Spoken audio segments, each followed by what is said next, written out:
baby. We are the X-Men. Together, we're unstoppable. Plenty of tricks up my sleeve. Oh dear.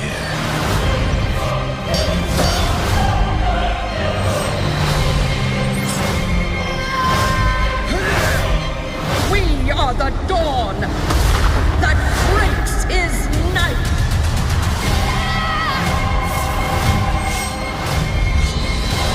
We're soldiers.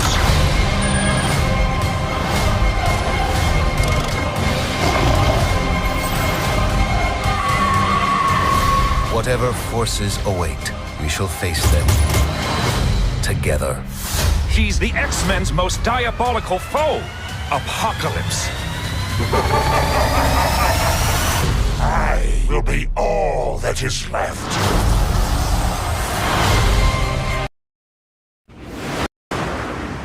Oh yeah, baby. What is up? What is going on, people? We are here. X-Men 97, episode 7. We got X-Men. Yeah, shit. That sounded weird, but it's weird. X-Men. It sounded weird, right? X-Men 97, episode 7. We got 2 episodes left. I can't wait to hear what you guys got to say about the end of this episode. But first, Danny, tell the people where they can find you, sir. What up, G Major? You can find me on my channel, The Road to Wisdom, Mondays and Fridays between 6:45 and 7:15 Eastern Standard Time. Also, you can find me here on Sundays, or 2 more Sundays at least. Also, you can find me on the first 3 Mondays of the month. Check us out tomorrow night. We're going to be discussing this craziness that's called Spider-Man. I've never seen anything like this, but tune in for that tomorrow. Also, Stones Live later on, right after this, and also hang out on Wednesdays. Absolutely. Mr. Knight, tell the people where they can find you. Hold on, I got to switch this up a second before someone says I got the white people on the bottom. I'm not white. I know that, but they don't know that. You know what I mean? Like, Though I blend very you can well. find me. yes, you do. You can find me on the Real Review 3000 and Chaos Central, a few other places here and there.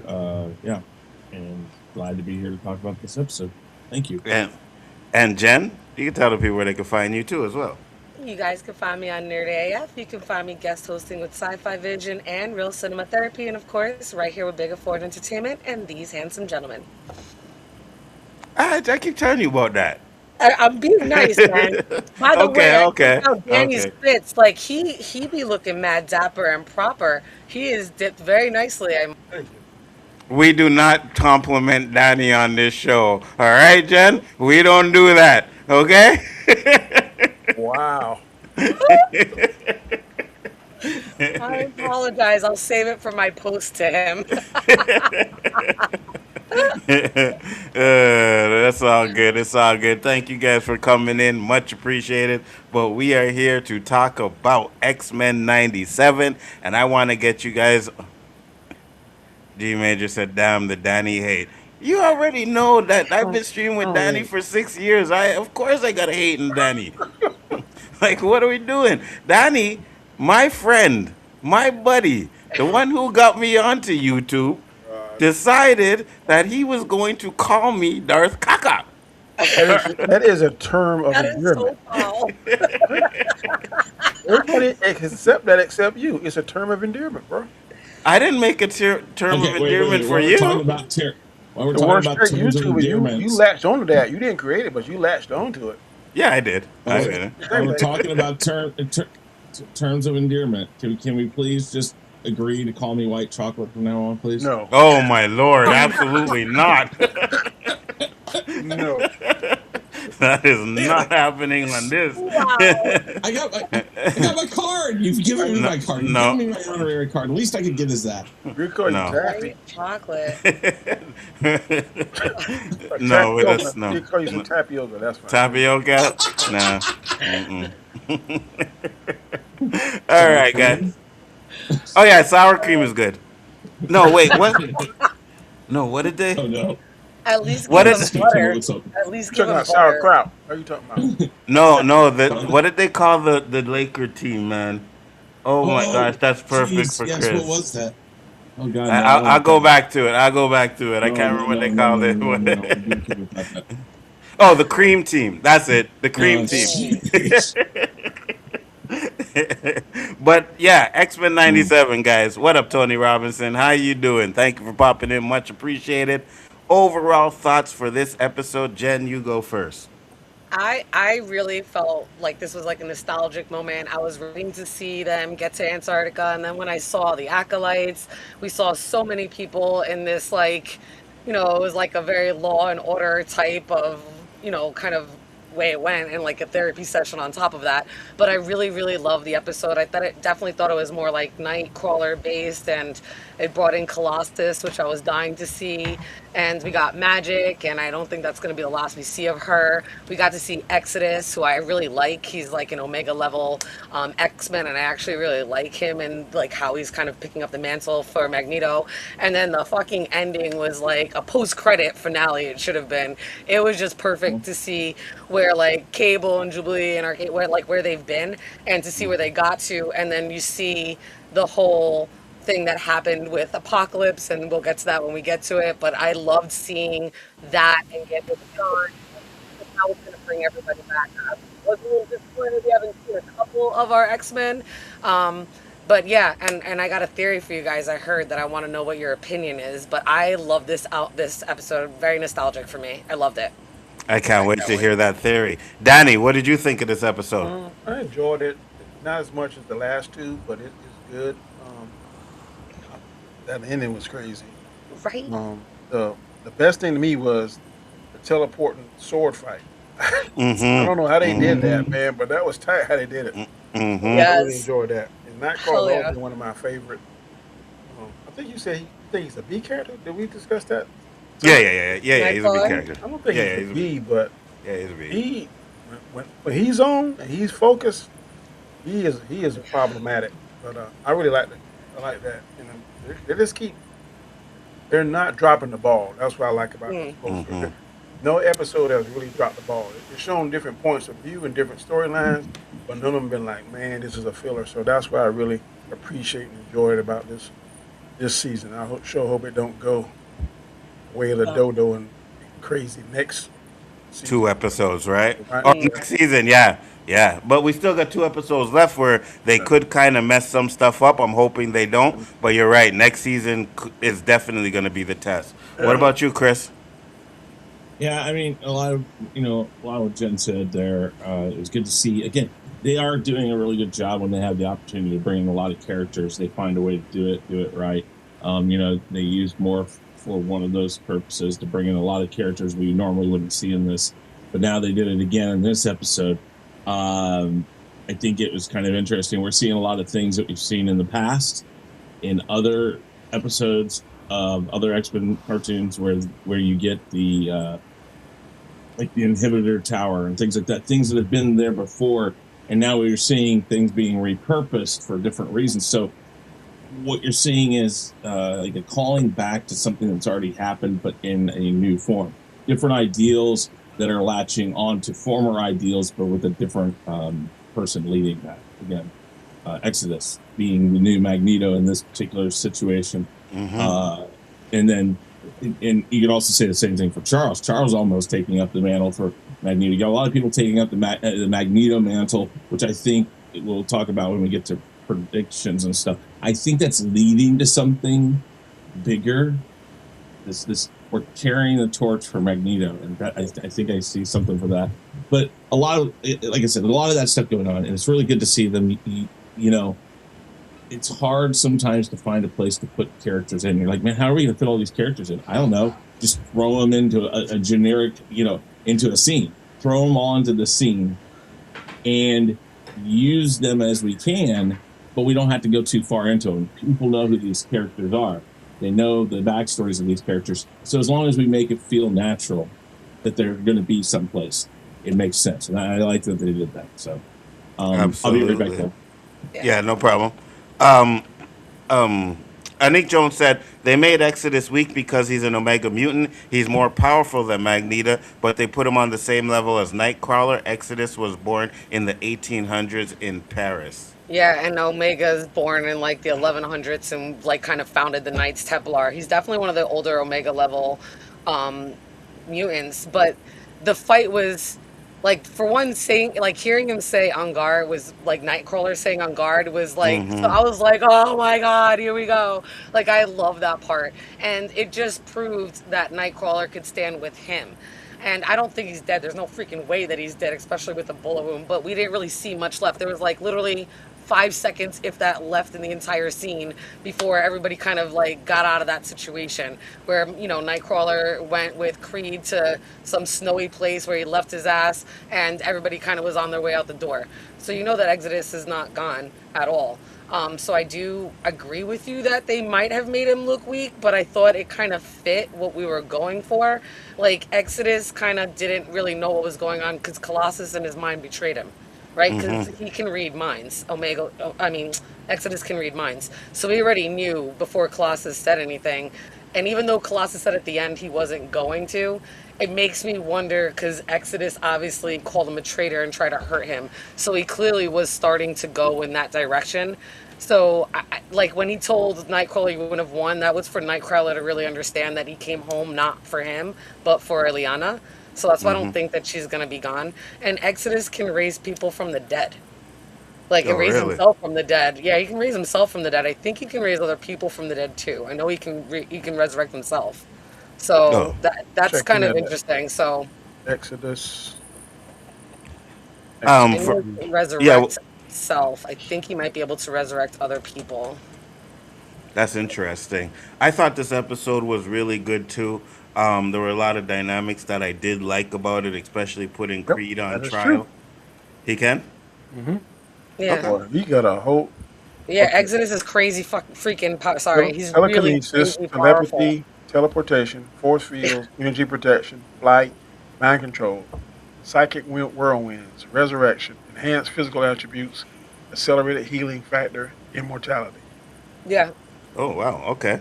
Like he's like on a in my mind when you look at his powers, he's apocalyptic. Like he could He compare it to sounds very Apocalypse, much like but he's Apocalypse. but he's Mm-hmm. like he believes himself to be this divine. He has something really weird called the power of faith. The more people that believe in him, he gets more powerful. So I remember that because it reminded me of church, and I went to I grew up Catholic, and I'm not Catholic anymore, but I grew up Catholic my whole upbringing. So I remember reading these comic books and thinking that he was like, excuse my language, but like some cracked out like priest. I'm like, you can believe in him and he can become like this almighty, like godlike figure, and just people believing in him. So the fact that he's building up everybody, that's him building up his power. On top of that, the more people that believe in Exodus, he builds power. And I also thought since Colossus stopped kind of believing in him and other people saw him attack Colossus, they might have lost faith in him, which would weaken him on top of that. I got you. And G Major said Exodus had his powers enhanced by Apocalypse until he turned on Apocalypse. How much more enhancement can he get? Yeah, I was gonna say because he was like that before. Like him and Apocalypse were to me the oldest two mutants pretty much ever. Like we knew Apocalypse came from like the Egyptian times, but you knew that Exodus came from the Crusades and the Knights Templar. And to me, those two are like back to back timelines. Yeah, yeah. And to be honest with you, to Anise Jones, I don't. I think Nightcrawler was pretty much holding his own. I wouldn't say Nightcrawler beat him or made him really look weak, right? Because he ends up getting shot by Creed, and that's what changes it. But that's some of the stuff, and I'll get to that in my positives, which I really liked. Was you try to humanize Creed, and he showed you, no, I ain't. You know what I mean? I'm not a good person, and there's nothing you can do about that. So I did enjoy that You know, definitely. a lot of times too, I'm going to use like a Dragon Ball Z reference. Characters in there sometimes they'll act like they get beat up and weak, try and fool their opponents, give them like a sense Hmm. of false hope. And then next thing you know, they come out with some kind of crazy move or something, and they ain't wasn't really hurt. So I think that might be what Exodus was doing. I don't think, based on what I read and what him just saying, there ain't no way Nightcrawler can stay on top. Maybe with the sword part, but if he used all that other stuff, there ain't no way. 'Cause if he can read his mind, then he gonna know where he's gonna jump, and he know what he's Hmm. Exactly. gonna do. Yeah. So I think he maybe just kind of playing possum, so to speak. But I definitely think he's too powerful. That's kind of And like how we said Kane getting taken out by ants. It don't make sense. Yeah, yeah. Right. And I'll say this too. He was also kind of upset because he felt like Colossus was going to betray him, right? So he might not have been really thinking properly, or you know what I mean, strategically. So I'll give him that too as well. But That's what yeah, I if mean he, about that power of faith. Like he gets more power the more people believe in him, and if you stop hmm believing in him, he kind of loses power. If you guys can fact check me, because I don't. I mean, I could bring it up too. I can look it up. That's probably true because it's kind of like that. If It's you called really the power of faith. I remember that very but well because it sounded so much like something a Catholic priest would say. Like growing up, I thought it was hmm just like I said, like a priest on steroids, like completely like souped up. I was like, it's just like something like the things that he would say in the comics was very much like all the Bible quotes. Like we heard a couple here in this episode. He just hmm reminded me of like a souped up, steroided, like out priest. I got you. I got Um, you. So you're saying the more people believe in him, the more powerful he gets. that's how yeah, gods are. Like if you watch the Olympic gods, the more Yeah, people pray to him and believe in him, you watch all those movies, the stronger they got. But when man stop believing in them, then they got weak. I got you. I like that though. That's good, right? And hmm you can see that Colossus, who was one of the ones who really was following him, got his trust after he seen what he's doing. Then he's like, okay, you know, I don't have that faith in you anymore. So that could have been a big reason why he looked kind of weak to you, Nick Jones. It But says it I right th- here too. go ahead. In power, his power is amplified by his own confidence and the devotion of his followers. Yeah, yeah, yeah. yeah. So that makes sense. Absolutely. Um, well, before Chris comes back and we get to the positives, we won't talk about the end yet, but we talked about seeing other horsemen. I don't think we're gonna see that anymore till the end of the season. Like I don't think we're gonna see. I think the next two episodes are pretty much probably going to be like Gambit centric. So hmm I don't know if we're gonna see I other I horsemen. agree with that. We But may see one more, but we're not going to see all four. yeah, No, I we're don't There think. ain't definitely not. enough time. So did I know it never happened? I didn't remember it, and I did go back and check it. I just typed into Google, like I said it. I was like, "Has magic ever been a horseman?" Because they focused a little bit on her, and Yeah, I don't yeah, think that she's dead. I think that she can come. I think she's gonna come back, especially because she had that like the sword from hell. Like it wasn't it like a she went to some place at one point in the comic books here in the thing, and then she came back with that sword, and she had that sword. I'm like, she's got to be able to like come back. So I was wondering if if Apocalypse got a hold of her, being ooh, that they that's focus on interesting. her, but she never became that. But the show's actually hmm doing some different things and kind of going on. So to do something completely different, I think that would throw everything off since they have Colossus going back as Peter or Paul, whatever his name is, Peter, back to with Nightcrawler. It would kind Yeah, of yeah. set it up as like an opposition, and again, Magneto is another really good possibility. I like that.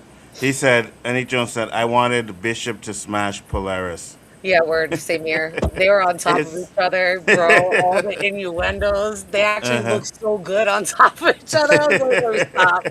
Let me stop. They're definitely going that route. They're definitely going that Even route. even if you go back, the whole sound effect, she's like, come on, closer, closer. Uh-huh. Uh-huh. Uh. And then definitely stuck the landing. I was like, what? Because I was listening to it walking around. I put down the visuals and I Uh-huh. heard it. And I was like, oh my God, this is way worse. Like just audible. I was like, shit. Uh-huh. I'm like, seeing it, you put it together and you know nothing's happening. But if you just Uh-huh. heard it, oh, bro. It I sounds was like like, they what? smashing, eh? Yes. That's funny. 1000%, go back and just listen to it without watching it. Straight up. From the That's moment funny. she jumps out, she's like, come on, closer, closer. And she's like flying through the air. And then the boom, and then the I all the hope way you down. I don't. was like, damn. I hope you don't release his power that way. She in trouble. Yeah, you know what? Hold You on. hear? Yeah, You the are whole way down. absolutely correct. And then Bishop does a few grunts too as well, right? Yes, yes, 100%. I was like, what the fuck if I had not seen it already? Polaris, don't! Come on. Closer. Closer.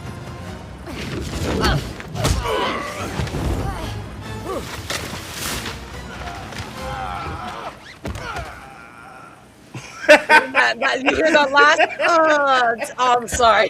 That just sounded like like I heard that whole thing and I was like, oh my god, what did I just hear? It sounds like it straight up. No, that last by Bishop. Yeah. Yeah, I heard that. I saw all of your men's faces right now. They're like, yep, we know that sound. No, honestly, I never got that when I first watched it. So, Anik Jones might be right. You know what I mean?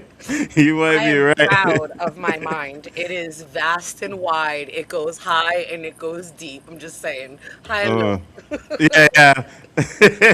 Chris Knight, let's get to your positives. Not touching that one. No, me neither.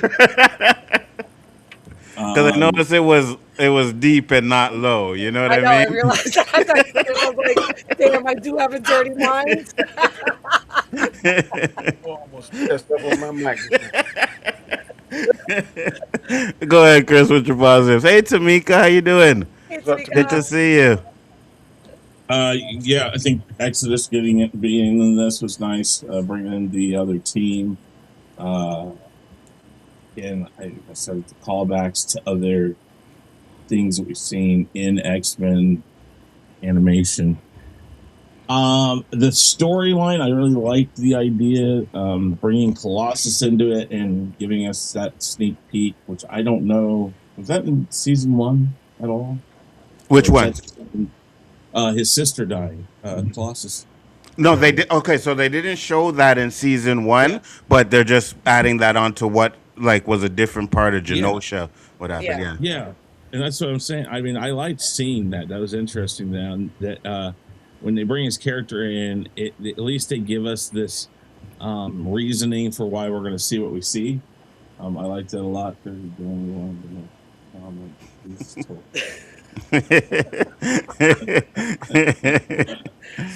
Wow. I definitely, I think Danny brought it up, that sword fight at the end where they're teleporting and they're jumping all around that area. It almost looks like some of the other X-Men are trying to come and stop them or try to get in the way, and yet they're jumping around so fast they don't know what to do. Because I think there's a scene in there where you see him trying to run towards them, and the next thing you know, they're up on those cliffs and stuff. It's like, okay, we can't do anything about this. That was really a cool thing. I like the way that they didn't go overboard here. You're showing it right now. They didn't go overboard.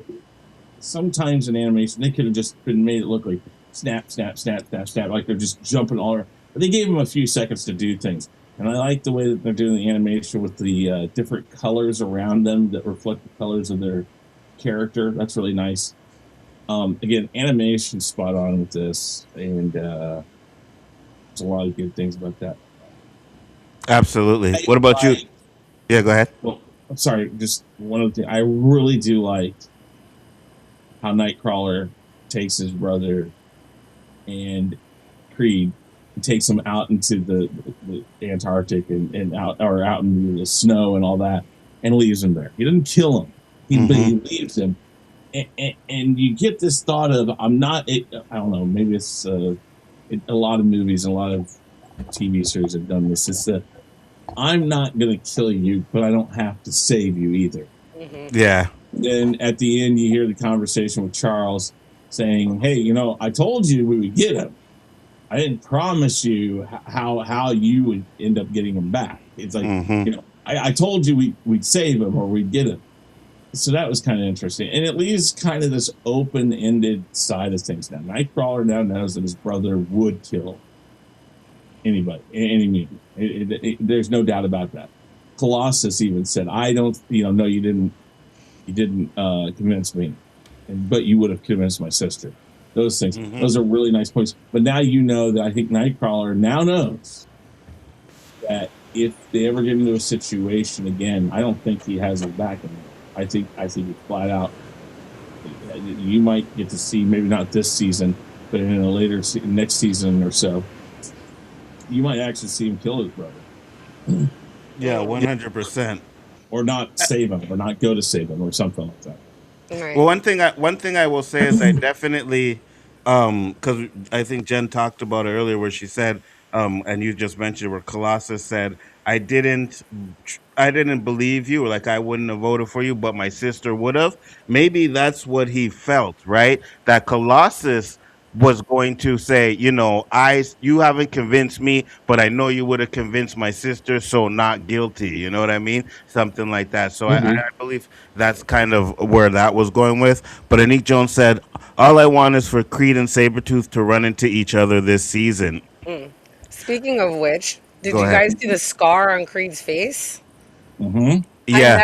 I never remembered him having a scar, so I went back and I couldn't find anywhere unless you guys let me know where he had a scar on his face.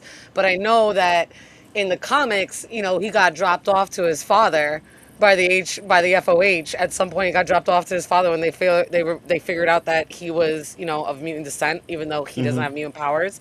So they really don't talk about it. So I'm wondering if like he escaped from his father, who beat the shit out of him and gave him that nasty ass scar. It's Oh, that's just our interesting. thoughts, because we don't really know about Creed. I went back to find out because I didn't I remember shit about it, and I was like, do we know anything of that period between? And we kind of really don't. So, I kind of wonder if they're not going to use that as almost a flashback, maybe at a later time. mhm. I agree. When You we get know. more about Creed, I think we will get a flashback, especially because it's kind of uncharted territory. So they can kind of take some liberties with that since there's already a baseline for it. They already have the Hmm. building blocks. Somebody just needs to build a room with it. You know what I mean? So I Yeah. could see that. And exactly the fact that they started talking about certain things with Creed, so you'll Mm. know in the future that they're gonna have another episode, and they'll probably give us a little flashback as to why he got that scar. Did he have it in season one? I don't. I don't I don't, remember. I don't I remember gotta either. look. I don't remember. I don't remember either. I'm not sure. He was in season one though, right? He was in episode I season don't one. recall him being. I don't, first time I ever seen him in the series. I was Is gonna it? say. I think this is the first time we've ever seen him. Okay, okay. I was like, I I don't could have. remember him unless he was one of the people. You know how they have the TV broadcast sometimes in the background and we see different Mm-hmm. characters? I think he might have been seen in one of those TV broadcasts that like Xavier, like Professor X was like, it was in the background, or for what the heck's the chick's name, Cooper. It might have been like in the background for her when they were like on one of the TV screens. I think we might have seen Creed there, but he wasn't necessarily a character on season one. I got you. I got you. I know he was a character in the original series. That I Yeah. remember. He was very prominent in there, but I Yes. don't remember. Jen, you are correct because I remember an episode when they dropped Creed to his dad's house, so his dad did smack him around. Right? Okay, I Interesting. remember that episode when they dropped him off to his dad because I was waiting to see him and he looked so much like a Wolver like a Logan, I guess. Like he looked very lumberjacky or whatever, and at Mm-hmm. that time I didn't, Hmm. whatever. So I remember thinking, I'm like, I wonder if he's Logan's dad too, and they're gonna come out with that like as a Wolverine thing because he just looked like lumberjack Wolverine when he goes like out into the woods, like with the beanie and like the flannel shirt that we've seen him in from the old comic books. He had that look. It was like a log cabin in the snow, and he got dropped off like tied up, like helicopter dropped his ass off, and his father goes, "Ha ha ha, come here, boy." And I remember that like so much because I'd be like, "Hey, hey, hey, come here, boy." Like I would imitate that line amongst many other lines from so many other things, but I Mm-hmm. remember Mm-hmm. that too, Anik. I remember that. I That was in the first, like No, this is in the comic, like the oh, Saturday morning comic book. cartoons back, Oh, and the sad. comic Okay, book and Saturday morning cartoons. I But got you. I just remembered, I love seeing the dinosaur and the whole. They saw like the water ripple, like almost like a little throwback to Jurassic Park. But I Mm-hmm. remember Mm-hmm. the dinosaur. I remember them fighting the dinosaur, like in the actual cartoons, the Saturday morning cartoons. I remember them fighting that dinosaur, that T Rex. I'm like, I'm telling you, that's definitely from that. So I think Danny or Chris, one of you guys mentioned how they're really staying true and like touching back to things that they've used before, and they're kind of just kind of building off of it. So I wanted to bring up the whole, the T Rex bit. I loved that whole bit, and then Polaris's fun idea riding the pterodactyls in. I just love that. I thought that Yeah, was a great, crazy ass idea. I liked it too. Danny, what? Oh, hold on. First, in the comics, Wolverine and Sabretooth do share the same father. They share the same Do they? father, right? But I wanted Sabretooth to be Wolverine's father, not wind up being his half brother, which is I what it got turned you. out to be. Yeah, yeah, yeah. But at that point, I didn't know anything yet between the cartoons. I was still young and like reading the magazines and like, reading it more. And then I realized what it was. But I remember thinking that he just looked so much like him at that point. But anyway, So, so Sabretooth and Wolverine were always half brothers in the comic? I think that got retconned back, to be honest, because they've retconned a lot of Sabretooth and Wolverine. So they did, it is that way now. I believe it got retconned back. Okay, because I didn't like that. That's what I didn't like about the Wolverine movie, where they were like brothers, and I was like, I don't ever remember them being brothers. So, I'm pretty sure they retconned it back in the comics that they were wound up being half brothers. They have the okay, so same that father, yeah, different mother. because they didn't start off that way, but now they retconned it to where they are. I got you. I got you. Hmm. Danny, what are your positives? The whole thing, it's just where they put together the storyline. Um, the ending is really crazy to me. Like, wow, how is this possible? But definitely Exodus. I'm not really familiar with him, so to see him, I like the new look they had with Colossus. Colossus always seemed to be like a follower. Now he's more like a leader of some sorts.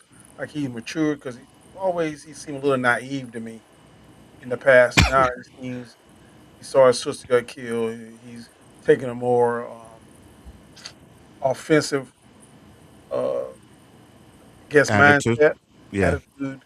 Um, Sometimes he has a really cool power. Sometimes I don't think he utilizes it efficiently like he should. This time, he's really focused when he's using his powers. Um, Definitely, like I said, Nightcrawler. Um, his dilemma he had with trying to save his brother, and finally realizing there ain't no saving this sucker. He is just Mm-hmm. not core. That was pretty cool. So, like I said, overall, I like the whole thing. One thing I am confused though. I thought Bishop was from Cable's time. Why is he still here? He is from Cable's time. So Or wait, why is he yeah, going he's from back? Cable. Why is he not traveling through time and space like they are? That don't make They're sense. on two different missions. I think that was established back that Uh-huh. Bishop said in what episode 3 or 4 that he was going to stick around to help them out, and Cable was going to go with his crew, and they were going to keep doing what they were doing, and Bishop is going to stick around to make sure Mhm. for whatever. I forget what it was, but he did say he was going to stick around. Okay. Yeah, because I even in the comics when Bishop comes in, he stays, right? Yeah, he Y- stays. Yeah, he stays with them. So What, I don't mind that. Go ahead, Danny. what I want. Oh, sorry. Oh no, go ahead, Jen. Sorry. What I want to know is where's Storm and Forge because I keep seeing them in the opening credits. And this opening credits, by the way, I freaking loved because Polaris got her own scene. We saw a Mm-hmm. couple of different things that kind of like led up to Genosha that we kind of started seeing. So I really liked that we got Polaris in there.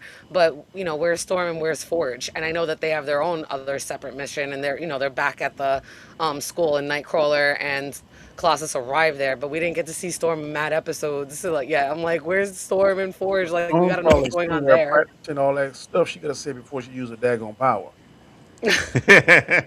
Are the winds of the hurricane of Miami telling you? Shut up and just go ahead and do what you're gonna do. I hate that about her. I agree with you. I agree with you. It takes too long to get her powers out. But I think Mhm. that's one of my negatives of this episode, right? Which I'll get into that when I get an episode. I was like, why are we not seeing like Storm and like I get it. You want to focus on other X-Men and stuff, and that's fine. But we haven't seen the originals do anything so That's far. the So that double-edged sword that these companies have to do because we as fans be like, give us new stories. Hmm. hmm It's this. We tired of seeing the same old stuff. So when they give us stuff, sometimes we complain, and sometimes it's just like a double-edged sword because we're like, we're tired of seeing Wolverine. If we're not seeing Wolverine, if we were seeing, let's say, Storm and Cyclops more, somebody would be saying, "Well, I'm tired of seeing that." So I'm not saying it's to point it directly at you, but I'm just saying as fans, sometimes we kind of They, they, they, we can't hear you. your mic went out a bit. I might. Oh yeah, good Oh yeah, now. yeah. Okay. Okay, good. Yeah, I'm just saying Yeah. that some days we complain. One day we complain about this, the next day. And when I say we, I mean fans as general, not just you. Yeah, yeah. So it's kind of. I mean, I ain't got to see her. Yeah, I'm liking what I'm But seeing now. I do, right? And I get it, right? Yeah, you want to see different X-Men and stuff like that, but you want to make sure that the original cast that you have, the ones that you have, at least get something to do, right? You have Nightcrawler, you have Polaris, you have Bishop there. You could have had, where's Rogue? You know what I mean? Rogue is gone. Rogue was Ro- gone, right? She's on yeah, her own, doing her own thing. We got a quick snippet of Cyclops and and Jean, Jean, right? yeah, Very sitting in a quick restaurant. snippet, right? We could have gotten a snippet of the other two, like a couple of the other ones, just to see. I mean, we saw Professor X, but you know what I mean. I Yeah, think yeah. like a snippet of what Storm and Forge would have done would have been nice. Where Rogue is, even if she's just like staring off, up, going through it, grieving something, or angrily like hitting something. I don't know, something of her, something of Right. all, like just to keep us up to up to speed on what's going on while this story that we just saw is unfolding. Absolutely. And even in season one, we didn't get enough of them, right? So if you had given enough of them in season one, then it's okay to season two to pivot and go to other things. And just as long as you give us some information on that's my only issue with that. So, but other than that, man, Jen, your positives. Oh, those were Mhm. I think I went Oh, through the positives already. who Negatives? did everybody go to positives? I think Yep. so. Okay, Except so for, did that's you? my turn. Yeah, No, your that's my turn. that's my turn. So I love the dynamic between Bishop and Polaris. I like that, right? Because you can see them kind of flirting at the beginning. It's like, oh, I looked into your file, and Bishop's like, yeah, well, I kind of looked into yours too, you know? So I really enjoyed that. And I loved the fact that Nightcrawler was trying to humanize Creed, right? I thought that was really good. And at one point, I was like, oh, maybe Creed's gonna like bust up and cry in because you can see he kind of felt it, and he was explaining that yes, that is the reason why he is what he is, and then he does what he does, right? He still ends up shooting. What's his name? Creed? Yeah, no, Oh Creed no, shoots. No, Exodus. Yeah, Exodus. Exodus. Exodus. Thank you. Creed ends up shooting Exodus again, right? And then Nightcrawler takes him to this snowy planet and tells him, you may not have mutant powers, but you definitely are your son, your father, or whatever, Your your child. parents' Your Yeah, mother, child. your parents. your parents' Yeah, yeah, child. yeah, yeah. So it doesn't matter whether you have powers or not, you are exactly like them, And I really enjoyed that. I thought that was great too. And then, of course, the end. I was like, wait, what the? Yep. It was a shocker because you were so wrapped up in that story and it just completely took you out. Like I was like, Uh-huh. who the hell's fly is parachuting in? Right? You Uh-huh. almost kind of didn't realize who it was until they were like inside and you kind of figured out what was going on and it really took you. I Like, was I mean, we can talk about it if you want. yeah. We can get into that because the next I don't really negatives, have right? any other So negatives other than I wish I would have seen more of like I wish the episodes were longer and I wish I got a little bit more. I kind of yeah, I really have no other negatives about anything at all with this episode and how they I handled got it. one At negative. first I was gonna bitch because I didn't see Gambit at first in the shrine that they had built, but then I found him and I was like, okay. okay, I got you. I found I them. I got you. found all the X-Men that I need to find that were like major players that we know that passed away. But I had to like zoom in and find them because I was like, I know Magic is not the most important person that died there. Like, where's Gambit? Mhm. Now, okay, so we'll get into the negatives, Chris, because I said mine. I think Jen has many. Donnie, do you have any Yes. negatives? Go ahead. I got one big negative. This is like the Shazam thing. To me, this is stupid. If you got a time traveler on your team, he has in Bishop, and you got someone who is a disciple of Apocalypse. no, no, not Apocalypse, of Magneto, hmm and one of his power sets is bringing people back to life. Why not go back and bring Magneto back to life? Use like Exodus to bring Magneto back to life. Yes. That's what I was But saying before. remember, I don't know why he didn't do that to Magic, to anybody else. well, We as saw him far very quickly in season one. He was in as Genosa, far like as they explained. No, Magneto goes, I'm saying though, right now, if Charles as Xavier is under this much grief, and he's going to Cerebro and going to the danger room and causing all that mess, why is he not reaching out to someone who has the power to bring back his friend? That makes zero sense. well, Interesting. have a point. Go ahead, here's Chris. one of the issues is that I think part of the issue is that they were someplace else. They were in the past when Magneto died. So even if he goes and he grabs a hold of somebody in the future, you still have to be in the past to create there's that block that he can't go back. And Right. yeah, you could argue that he has enough power to take control of Cable if he can find Cable and grab a hold of somebody who can resurrect. You could argue that, but I think a lot of this is that they're trying and I'm going to go in a long way here. They're trying to reflect the fact that it happened in the past. You can't change it there. I think the bigger purpose and the thing that they maybe if there's a story behind it, it's they're trying to play that he's in the past. But the other one is I fully believe they're going to bring him back anyway. So why do it now? Yeah. I'm not saying not do it that's now. the Why most not? uninterested. That's the most uninteresting way to put it. That's basically why they're not doing it. I would Okay, almost but why not kick it around? Why, if you got this room and you asking what could I have done differently, and you know this guy got his power set, he's supposed to be a follower of Magneto. Why not even just talk about the conversation? because the Maybe room maybe what you're saying is correct, but they can at least have the conversation. Well, what do you think we could do this, this, and this? Well, we can't do it because of your explanation. Mm. But that's not the even brought up. danger room though. He's not asking, could I do this or could I do that? He's asking, what could I have done? And it's thinking what it's asking about is what different thing could he done to prevented the death of him anyways, not what can I do to bring him back. So I mean there's that question also. He's not asking the correct question because he could ask in simulation, what could I do possibly to bring him back? I mean, And there's a lot of things. They're leaving it open though, because again, I think they're bringing him back. So these are all things. Yes, you're right to ask them, and you're right to think about it. But they're going to bring him back anyway. So I don't think that's a point that they even care about that much. and we're not 100% sure he actually has that power in the show yet, right? That's true too. So he could have it in the comic books and stuff, but we don't know if they gave it to him in the show, right? So that too, but I think that like I said, they're gonna find a way to bring him back in a certain way. So you may be right about that, but no, I feel you on that, Danny. It's like if you can have the problem, if you have a guy that can bring him back, then maybe you Yeah, should talk about it. But that's just like Shazam got the pen, the all-knowing pen. Why not ask how do you defeat your enemies? but Fact but that, I'll that say and I'm dying of cancer. And I know Anzo is somewhere across the world. I'm like, hey, how can I reach Anzo? Because Anzo can cure cancer. Drop back. no. Come back over here. Help me.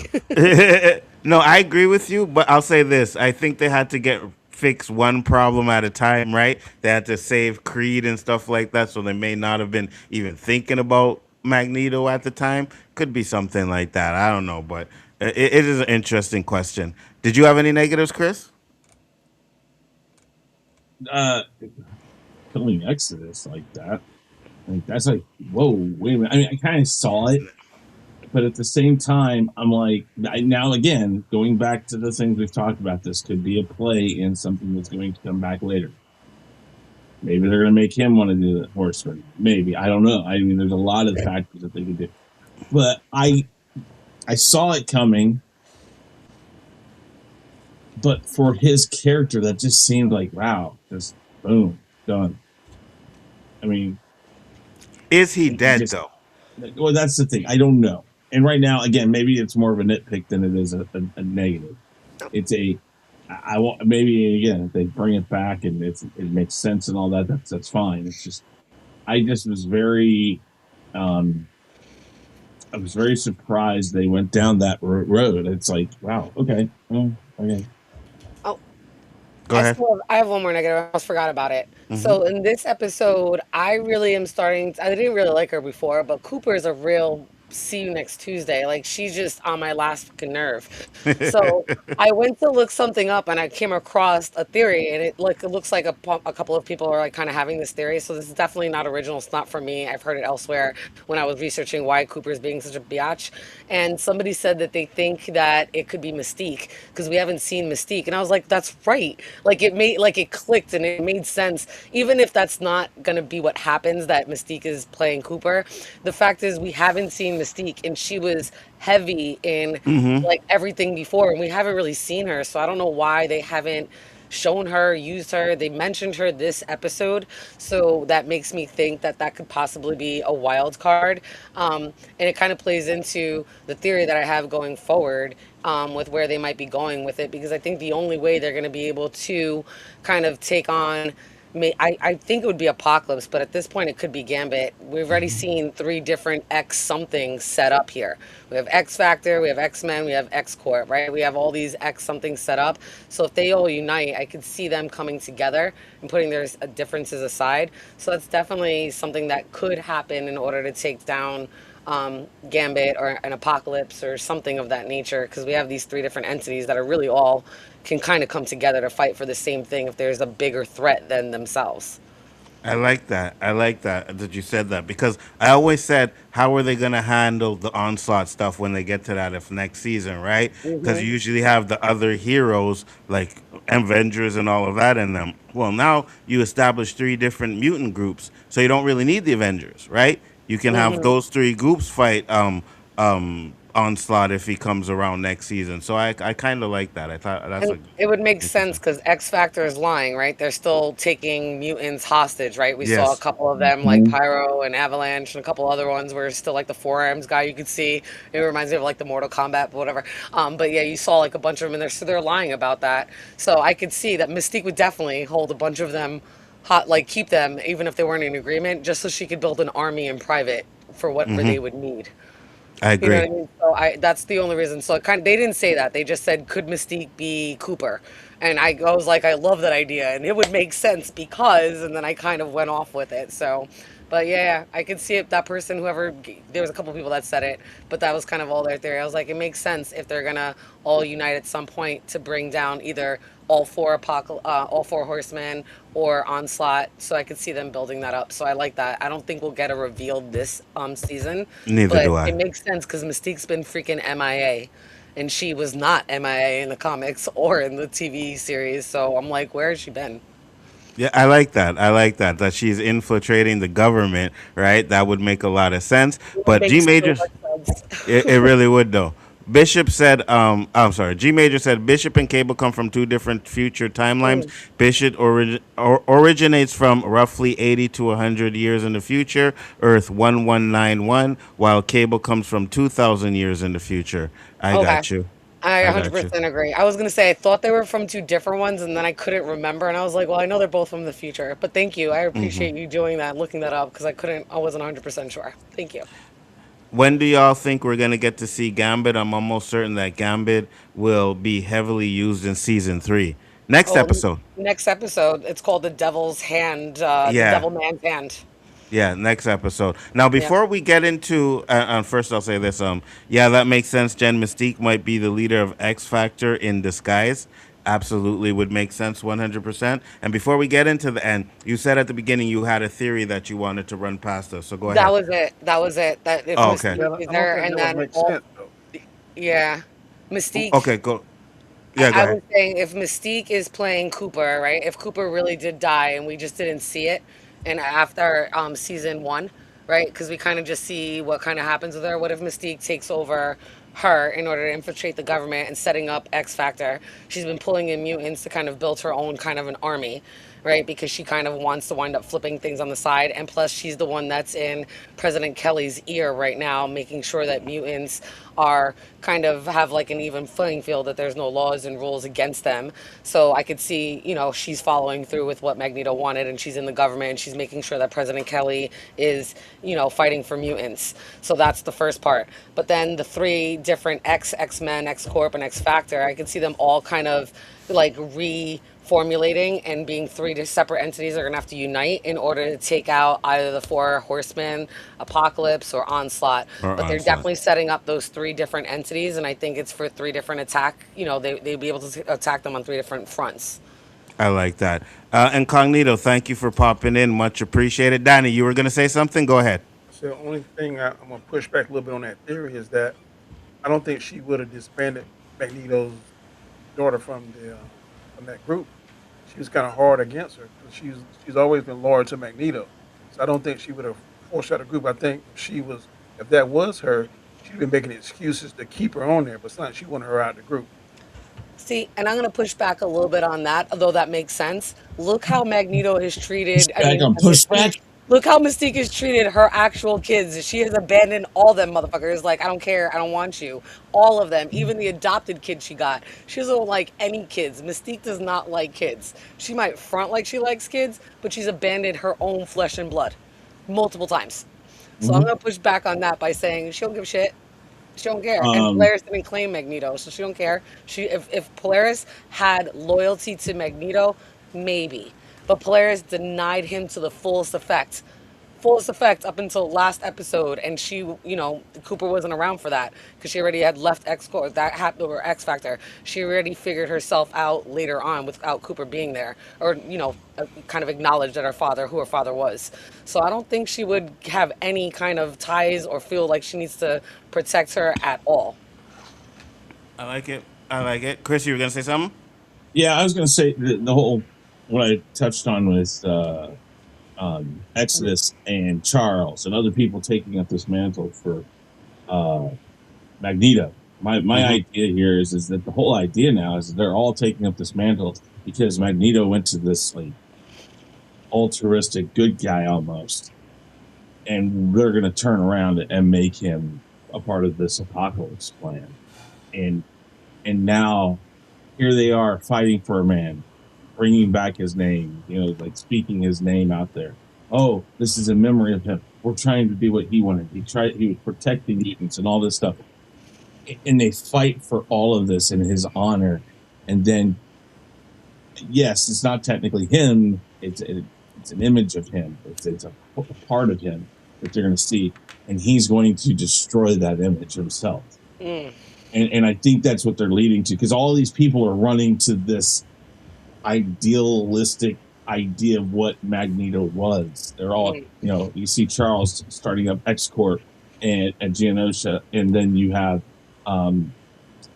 Exodus coming and doing it there. All these things coming out, and it's all for naught. They're going to find out that he's going to become one of their enemies again, and I think that's a good play there. Everybody's all like, do it for Magneto. We're doing this for the right reasons. And then this guy comes back and slaps him and says, screw you guys.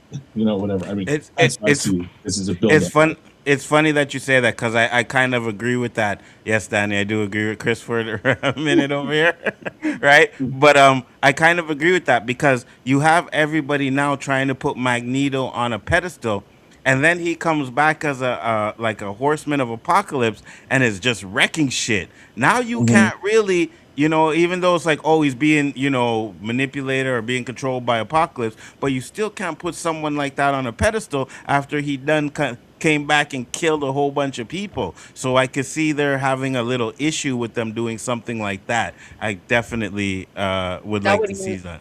that would unite them, right? Because if they're Yeah. all, even though they think they're fighting, like you have two different sides right now. If we just go with X Corp and we go with Exodus, they both are fighting to like live up to what Magneto would have done. But Mm-hmm. you have Exodus and the Acolytes thinking about Magneto before he traveled back in time, when he was, when he went crazy after everything that was going on with Genosha and wanted to set up his own place and do all that. And then when he went back in time, he changed. And Mm-hmm. now you have, Charles that remembers and knows that change, that's now trying to fight for Magneto in that way. So they technically are fighting for the same person, but with different belief sets, because two different timelines of a man do they remember. So when Magneto finally does resurrect, probably as a horseman, they're going to wind up uniting to finally bring him back, because they're just going to want their old Magneto back. And they're going to kind of set everything aside, because if they can bring Magneto back, then they'll have the person there to actually speak for themselves and do what they, whatever he needs to do. I agree. I If you agree. white, they can restore you back on that pedestal. So that's Yeah, go ahead. Yeah, go ahead. I say if you white, they restore you back on that pedestal. Ain't no problem. Oh, I didn't hear you? You hear me now? Yeah, Yeah. I hear you. I hear you. I said if you white, you can be restored back on that pedestal. That won't be no problem. Oh, I Yeah, got you. wow. Wow. Wow. Okay, I'm gonna give you the proof. Look at all the Uh-huh. people that Bucky killed. Mm. Yeah, no, I get it. I get it. Bucky did a lot, and he was under the influence, so I can understand what you're saying with that, right? You can probably put him back on a pedestal, but the humans won't, right? Right. Humans won't accept him. You like, oh, you're, Except putting Bucky, they made him a senator. made who? Bucky, a senator. Bucky. Yeah, but I Yeah, don't, I don't think Bucky's gonna kill as much people as Magneto will when he comes You back kill a as a bunch, horseman. and You you're in know? that book, boy. Yeah. But he was more of assassin kind of a thing where you'd send him to a couple of people and they'll go that right. I think I see Magneto's the gonna do some like try and kill like pure humans. So I Yeah, don't yeah. know. like I think city it's gonna by be different. city. Yeah, kind of thing. What were you gonna say, Chris? I was just I could see where they would I can see where he's coming from with the idea behind Bucky, but I don't think that they're going to go that way. Because again, Bucky, those situations were very singular, and again, like you said, they're assassin. Like, go kill this guy, go kill this guy. And yes, while Mhm. that might affect people in whole in the world, it's not the people of the world.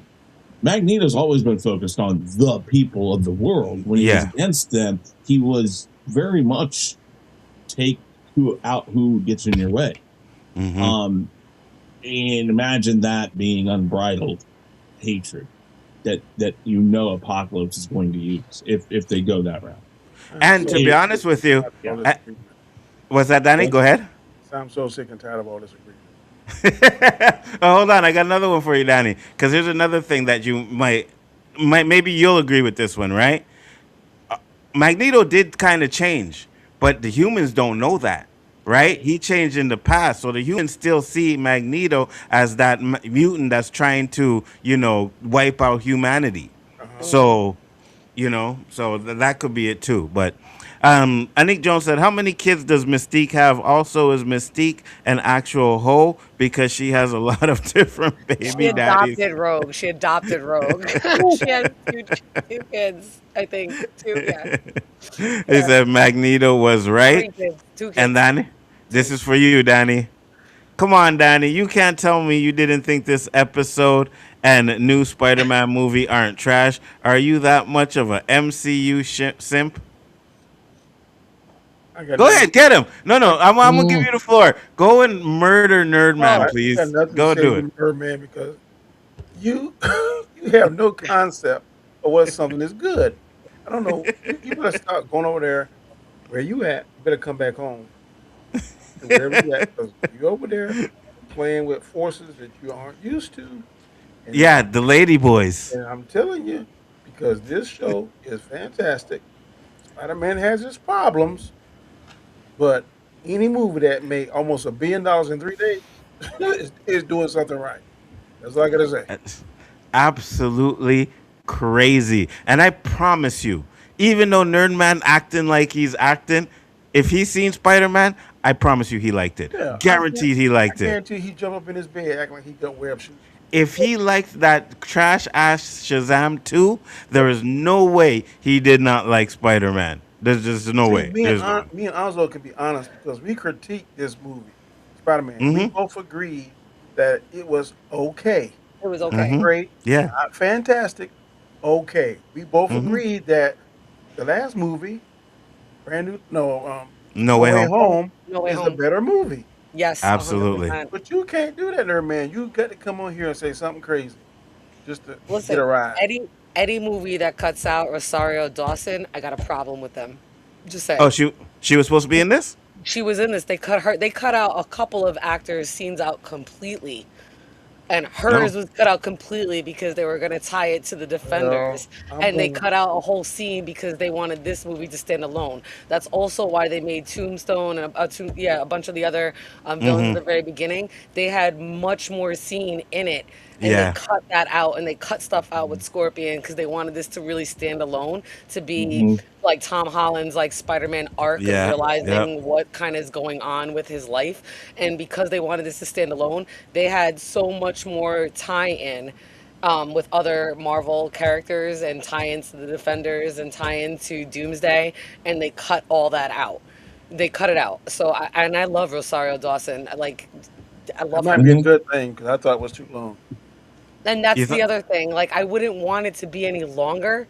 So I'm trying to think Yeah. of what I would have cut out because visually the movie was stunning, but the storyline was meh. It's not better than brand new than No Way Home. No Way Home. It's definitely Yeah. not better than that at all.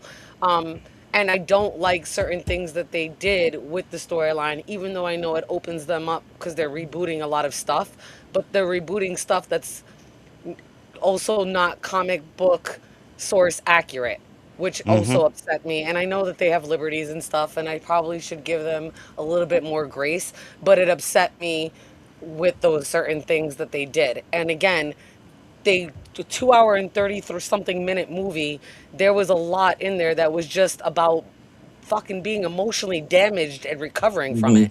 That's what it really There's a was. lot And of then the repeats. yeah. Yes. And the Yes. Punisher, I loved him in it, and I thought they were going to do a little bit more and kind of explain more, but he was like the comic relief, to be honest. I agree. Is she coming on tomorrow night when we talk about this? When we talk I about guess. Yeah. Spider-Man? Yeah. Oh, you got okay. I'm sorry, Jen. Let me help out these I'm sorry, I gentlemen don't up know, here. because I didn't get Let to me, do the Jen. review. I'm I know. sorry. No. I Jen, didn't talk Jen about it to let me be the anybody. first one to invite you tomorrow night to do the roundtable. It's not my show. It's not my show. So I just Okay. have to wait for someone to say, yeah, it's good. You know, I it was. have no If way of you want me contacting on, Jen. is if you You have don't her on want me, Facebook. yes, you have me on Okay. Facebook, and I can give you my number in the private chat. I will send you my info. If you want me on, I'm more Uh, than happy to be there. I will you're 100% welcome to be all there. my shows, but I was checking with the gatekeeper Onzo to make sure. Oh, gatekeepers. Hmm. Yeah, that is correct. I am the gatekeeper, See, 100%. Jen, I Jen, will if you get. just Onzo, talk to me Onzo and May, Danny on the Christmas cookie on sidebars, Monday. Yes, Jen, if you yes. just Okay. talk to me and Danny on the sidebars, you realize we're not that bad at people. Yeah, we can still hear you, Oh, we can still hear unfortunately, but you. we'll take your ass out of here. All right. Happened when you gave me a compliment. He phantoms on you. So just let that sink in. I was just trying to be funny, Danny. You know what I mean? Yeah. Okay. Okay. Um, Yeah. I got to run to get ready for my next stream, but So Oh, hold okay. on. We're gonna talk about the end yeah, real quick, Chris. So yeah. let's get to what your Yes. thoughts on the end were. Mhm. The N word. I Don't love use it. the idea. I think the way they ended it in the last time. I think the way that they left it in the last episode was kind of weird. I meant your thoughts on the end of it. not the I know what you meant to say, but when Danny said it, I'm like, that's what I heard too. No, I just My bad. went right by that. You see, I went right I by know that. he went right by. He's like, I'm gonna get into this because I am not trying Yep. to get in trouble. Okay, Go ahead, so Chris. the whole ending of this is interesting. That they're showing that I love the fact that they brought Cable and the others back, and I love that they got to the place where whatever happened between Apocalypse and Gambit happened. I mean, again, we don't fully have that understood either yet. This was very awesome. This whole Yeah. thing right here, the whole like spelunking mission and all that was beautiful. And then they find the card and hold up that card, and it's like, oh crap. And then this part right here, when you see this, I don't know if I didn't thought that he's was dead possible. either. Huh? I didn't thought that was possible. I don't know what they're Okay, doing. so I don't right, think it Chris, is. I think that there's something else going on here. me too, Chris. Okay, go ahead. What do you think it is, Chris? Because I know you gotta go. If not, I'll I'm tell you what I wondering think if it is. this isn't something where he is one entity in multiple places at multiple times. That's what I'm thinking. Like he has found a way, or his power allows him to leave one body and through transfer, maybe even through Gambit or not, he has placed himself in other places because again, he was in the past. We don't know if he cloned himself, if the arc or the thing that he's in that gave him all his power in that episode. We don't know if that allows him again. We know he does regeneration. We know that. So there could very well be another body somewhere that he's in now. I don't know. I'm not sure. I just don't think he's dead. I don't think he's dead. And again, I don't know if that means he's in multiple places at multiple times and multiple bodies, or if he's just able to essence move type thing. So I agree with you that he's definitely not dead. So, Mhm. I think, remember last episode when he was like, "Give me more power." I'm like, "Who the hell are you Mhm. speaking to?" So it kind of clicked watching this episode. I'm like, "Oh, he kind of said an incantation, doesn't realize, and he's definitely possessed and taken over Gambit in order for his Mhm. body to be that husk, because we know that Mhm. Apocalypse can possess and jump into another body and kind Mhm. of completely leave that body in the husk and feed off of that energy, because he definitely Mhm. needs to kind of regenerate and repower. So in my mind, when he was like, "Give me more power," I'm like, where the fuck the power would come from? It would come from himself. He would be the one that would have to regenerate. And then when the eyes kind of showed up red like that in Gambit, I was like, it kind of made me think that that's Apocalypse that took over, and we don't see Apocalypse again, right? He says that line, right? You see it surge the power, and it just shows Gambit's silhouette, and then you see Gambit kind of get up, and then you see his face, and that's how the episode cuts. We never Mhm. get back to Apocalypse, and the next thing we see is Apocalypse there. It's almost like they switched bodies, because that same slab that we find Apocalypse's body is where Gambit was. And we don't know where Mhm. Gambit got up from. We just see his silhouette moving, and then you just see Mhm. Gambit's face, which could have very well been where Apocalypse was standing. Now it's Gambit's face, because they kind of body swapped. So that's what I'm thinking that they did, especially if he becomes the Horseman of Death. It would make sense that the body would be dead and that he would rise, and that would be the Horseman. So I think it's Apocalypse taking over Gambit's body. Me too. I was gonna say Yeah, that I too. definitely think that's going on. And like you said, we know that he can transfer, and I think that's what he's doing is he's using him to move. But I would say that that's because he knows there's another body or something of him, I or think I don't know. I think he's going after Rogue, because we know that Rogue is going to No, become we know that Rogue can become a horseman. That's from source no. material, and that would make sense because of the conversation that she had with Ansanaman, On oh my God, Sabanor. Sabanor, right? She Mhm. had that conversation about the love, and he's gonna figure out that it's her. So I could see him going after Rogue. She definitely won't be powerful enough. I know that she's like what, an alpha meg, like an alpha level. She's not an omega. I think she's an alpha level Alpha, yeah. mutant, but she won't be able to take on Apocalypse in Gambit's body by any means. Even though Gambit, I think, is only a beta level mutant, but still, I think that he might be able to kill Rogue to pick up that body and bring her right back to that same place and make her another horseman, and that's how we'll wind up ending up with that. I think that could be the cliffhanger for this season. Ooh, I like that. Danny, what do you think's happening? Y'all sound like y'all nail it. I ain't had a clue. That sounds to me what y'all was saying. I ain't had a clue. I was like, I didn't think this clown could die. So what Jen says now, the body switch, it makes sense. It is just consistent with what we saw in the movie of Oh, yeah, yeah, yeah, yeah, Yeah, yeah. I didn't even so think about that. so sounds Where he was plausible to trying me. to do with Hmm. Professor X, right? Yeah. He was trying to take his Mhm. body. Yeah, yeah. Hmm. That So makes that, a lot of sense too. I didn't even think about that. yep. So that's hey, sounds good to Yeah. me. Chris, anything else before you go? No, no. I think that this was a good episode. Again, I think it's kind of weird. We're getting close to the end there. I would have thought they would have been more back towards um, Apocalypse, but they are sprinkling hints in there, so it works out. So we're collecting more X-Men characters as we go along. And I just lost his name. Uh, Colossus. Thank you, Colossus. Colossus. We got Colossus Yeah. now. So we're picking up these really the big ones. The big ones. We're getting to see the sprinklings of the side character X-Men around, but we're getting the big ones. And we got Exodus. We got a lot of these guys, and I think Exodus is going to come back too. But so Yeah. they're doing the right thing. They're bringing all these people back, and yeah, no, I think it was done great. Looking Grade? forward to the next one. Grade, I'd give this a B plus, A minus, right around there. I got you. I got you. Tell the people where they can find you, and we'll see you later.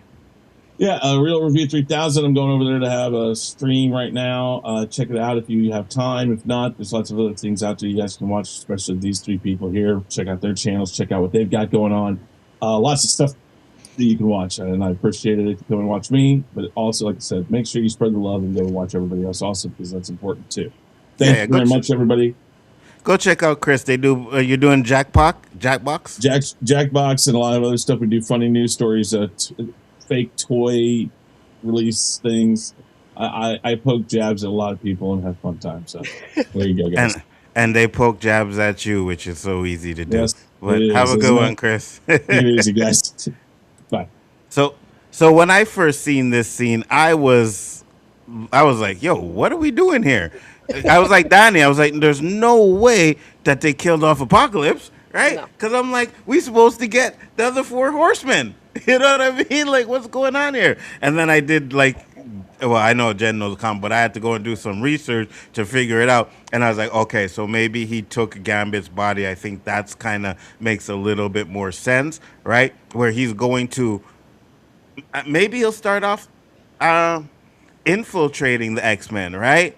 Start off like he's pretending like he's actual Gambit getting inside there, or he'll just gonna go straight to war with them. I'm not exactly sure what they're going to do with that, but I definitely thought that, yeah, it kind of seems like they switched bodies and he's not dead because he does regenerate, right? So it's possibility that that body, that regular body, whenever he's done with Gambit, or that body will regenerate, and then he can move back into that body later on in the future or whatever. Or maybe, like Chris said, he does have a couple of bodies out there. So I'm not sure about that. But I thought that ending had me excited for the next two episodes because it's the penultimate, and I'm like, we got to do something really banger on that because that's gonna probably end on a cliffhanger that's gonna have you wishing they dropped both episodes at the same time, guaranteed, Hell yeah. guaranteed.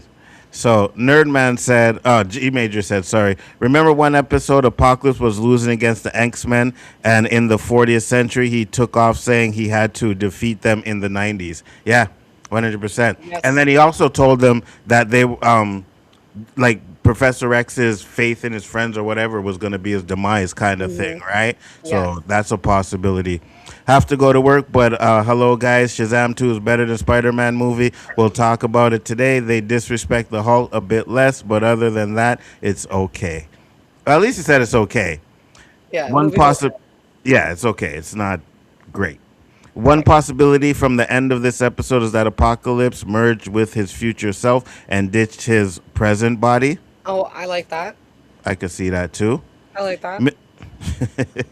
Here we go. Mystique is an actual hoe because she slept with Professor X, Magneto, Wolverine, Sabretooth, Nightcrawler's dad, Gambit, and Forge. The mutant kitty knows no bounds. 7. Something Really? tells me you're lacking because she would sleep with people just to get stuff. Remember, she would become other people and sleep with like Yeah, people in yeah. government and in power. So you cutting that you cutting her short. She got a longer list than a lot of people I know. 100%. People had Spider-Man money over 927 million in one weekend. Crazy. That's crazy.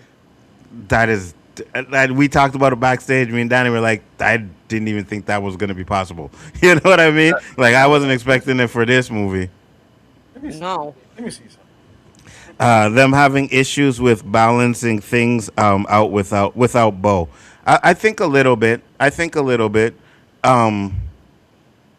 We'll see. We'll see how they close it out, though. They should have been back on the story.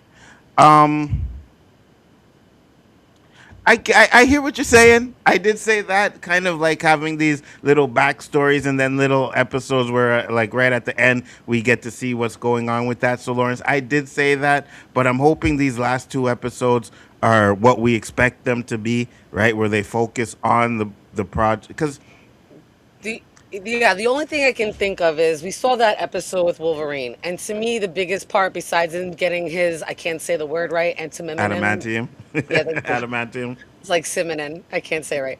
Antimin, yes, that thing back. I think we needed to see Omega Red.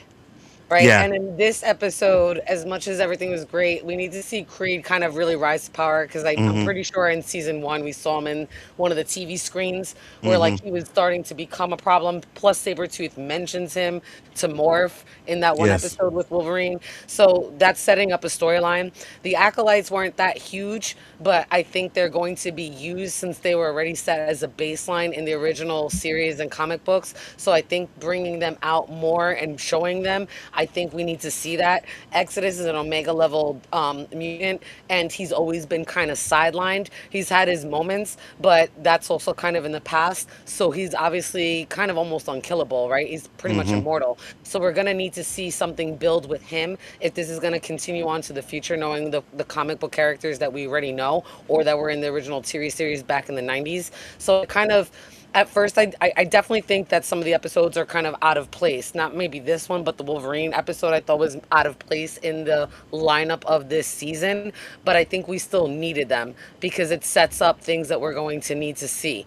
Like Omega Red is still an issue, and now that we have Colossus, I can see that becoming a thing because Colossus and Omega Red, those Yes. are the two that kind of really like bumped off, right? So we need to see that set up, and this episode brought Colossus in. Plus, it set up the acolytes for the future because they're not going nowhere, right? And we also saw Exodus. So I think we needed to see these episodes because things have been kind of left hanging that you don't realize until you actually like think about like all the different things you know about the X-Men. You're like, yeah, we never really kind of went somewhere. It was like such a sidebar off. It didn't really like those storylines for those characters didn't really stick to the main storyline that we all know and kind of kept flowing. So I kind of like that they're kind of diving out because they're leaving it open to bring them back in for stuff that's new since the baseline has been set up in source material already. So I do like the vision that they're going in. I just hope they don't fuck it up the next season, but I'm really hopeful and excited for this season to really end with a bang, like a really good cliffhanger.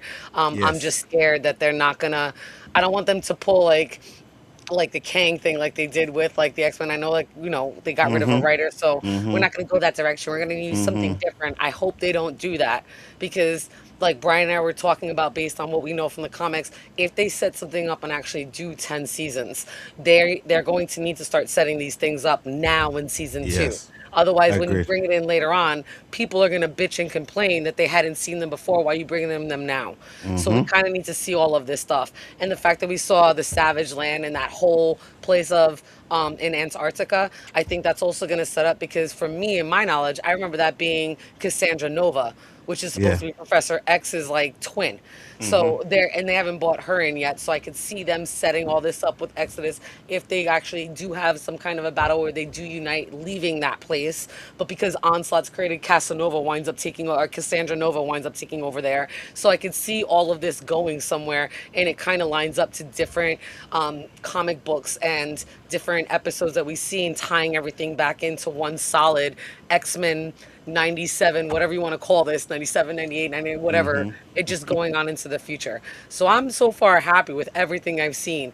Maybe the arrangement could have been slightly different, but I think it's a need if they want to do 10 seasons, bringing this stuff up now so that we can Agreed. see future that threads that we need to tie up eventually or tie back in eventually. Agreed. I like that. Season 3 is where I'm worried about. There was no Bo DeMayo at all. I I agree know. with you. Anik Jones says Marvel boosts Spider-Man box office, not Sony. Okay, so I sort of agree with you, but I was telling Danny earlier, like Spider-Man movies, regardless of whether Marvel was involved or not, they all made money.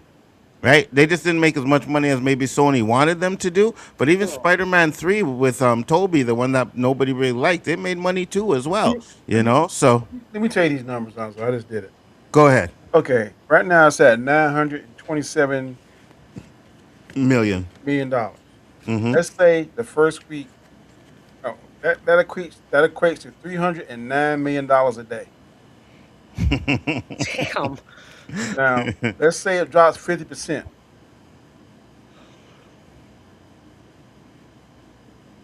Then it'll make, and then next week that'll make 400. That'll be $463 million. Add that to what it's currently now. That'll put it at $1.390 billion. Let's say the next week it drops that in half, which make it $231 million. It'll make in that week. That makes it $1.621 billion. Let's say they cut that in half. The third week, it'll make $1.852 billion.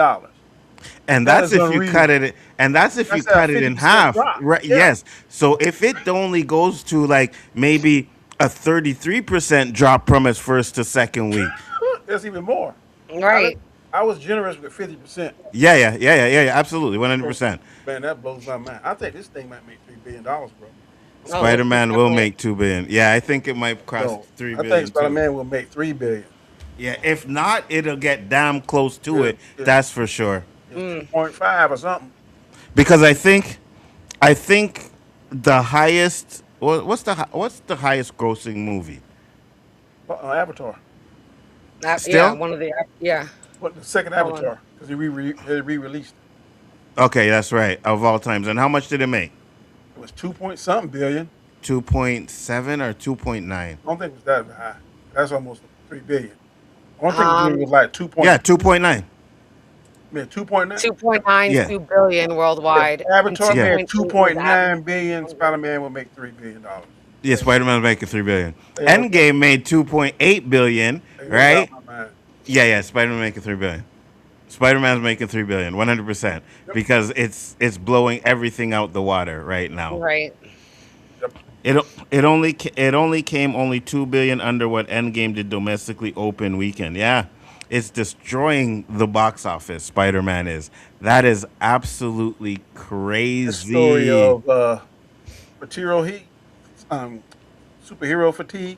Yeah, yeah, yeah, yeah, yeah. It don't apply to Spider Man. No, it No. don't. No, it don't.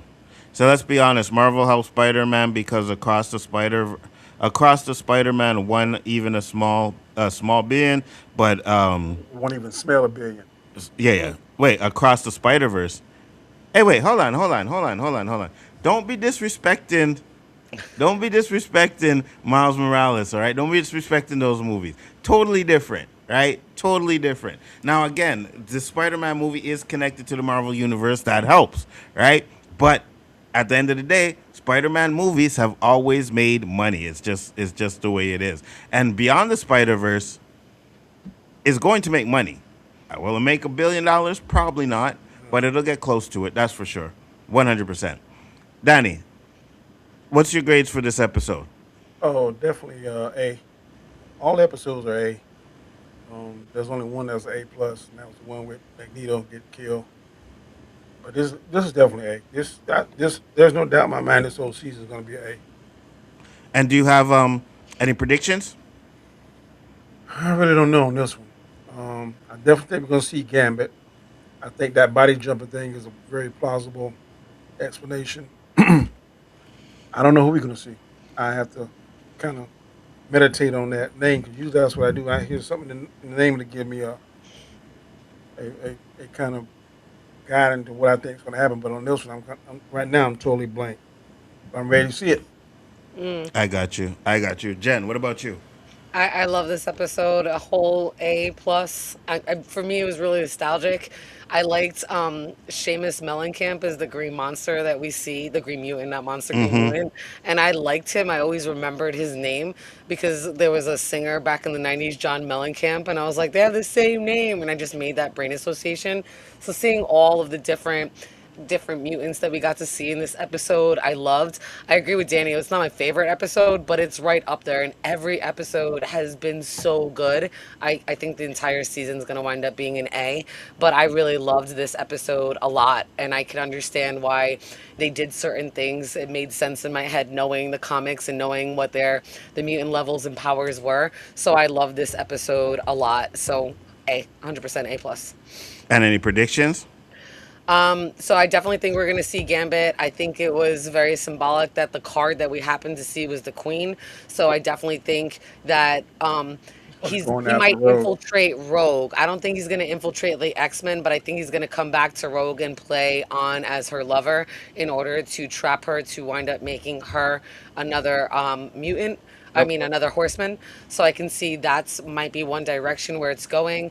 I would like to see like quote unquote the power of love kind of break that spell, but I don't think we're gonna see that this episode. I think if we do get that, it'll be the last episode, and I might be a little disappointed because I kind of want to see all four horsemen before they kind of eliminate Apocalypse, and I don't think we're gonna get that by the end of the season. So I think we're gonna get more horsemen by the end of by the end of this season, and that's where we're going. I got you. I'm gonna give this episode an A as well. I can't give it an A plus because I didn't, like I said, I didn't. I had a problem with not seeing other X-Men. But other than that, I think it's a great episode. I think so far every episode has been good. I think this whole series is probably gonna end up being an A plus. I really do. I think it's gonna end with a bang for the next two episodes. And if I'd had to give Predictions for the next 2 episodes. I think we're gonna find out that Apocalypse isn't actually dead. I think we're gonna find out that he probably did take over Gambit's body, and he's going to try and mess up the X-Men with that. So, and I think that's where the last 2 episodes are going to end. All I say And is we better get yes, him by season 3. That's what I gotta say. We better get Onslaught by season 3. That's what I would like to see happen. Let's I see if I we th- get it I, done. Pick up my Onslaught. I think we'll get a little glimpse of him at the end of the season, I hope and then so. we'll I move really on am to hoping. I don't know if they're gonna absolutely. do it. I think they're gonna wind up doing that in season 3. I know that I had predicted that in the beginning, but the pacing of the show makes me think they're gonna go 4 horsemen, or at least we're gonna get 2 or 3 until that's stopped and kind of kiboshed. And if it gets kiboshed, it'll be when they try to get Magneto to become a horseman. I could see in making him not. That's where Onslaught becomes created. Absolutely. Danny, tell the people where they can find you. Oh, Danny, pause a bit. All right, Jen, tell the people where they can find you. You guys can find me on Nerdy AF. You can also find me guest hosting with Sci-Fi Vision, Real Cinema Therapy, and of course, right here on Big Afford Entertainment. Absolutely. Danny probably had to go over to his next stream right now, so you guys know where to find him. Road to Wisdom. Check out his channel. Everybody's channel is linked there. I am Big Afford Oh, there you go. Danny, tell the people where to find you before you You can bounce find out. me on my channel, Road to Wisdom, Mondays and Fridays. Also here on Sundays. We've got 2 more Sundays here. Tomorrow we'll be doing the Spider-Man review. Jen's invited on our show, Chaos Central Channel. Also, I'm going to Strong Lives here. And then also on Wednesday, you can find me on the Hangout. Absolutely, 100%. You guys know where to find me. Next up, we will be doing Dead City, so make sure to check us out for that because it's going to be a great episode. And we are out. Peace. Bye.